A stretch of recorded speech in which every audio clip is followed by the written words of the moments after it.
Rĩrĩ kamĩtĩ ĩrĩa ĩramũkĩra mawoni ma kĩgĩna kĩa mwaka wa 2024 ĩrathiĩ na mbere na cikaro cia kwamũkĩra mawoni kuma kũrĩ andũ na ikundi itiganĩte. Ũmũthĩ arĩa maheanaga motungata ma insurance cia ngari nĩmonĩtie igoti rĩrĩa rĩtanyĩtwo kũgathĩkĩrwo ngari rĩa gĩcunjĩ kĩa 2.5 harĩ igana rĩeherio. Would suggest that the government introduces it progressively.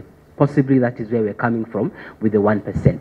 Starting from a low figure will give the government an opportunity to test the uptake of this tax.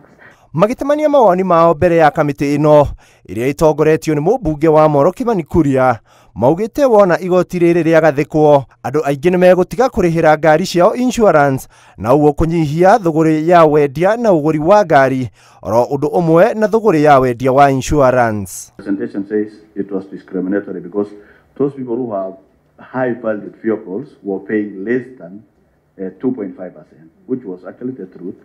So now these proposals now tries to remove the limits, the lower limit and the upper limit, and then puts 1%.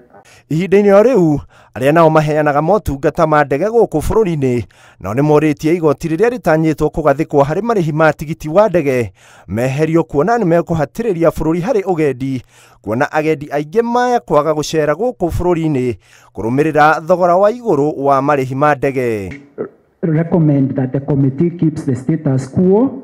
However, if that's not the case, consider reducing the margin from 20% to 10% so that then we have an effective tax rate of 3%. Ngĩribotera Inooro TV, njĩtagwo Ikua wa Boshi.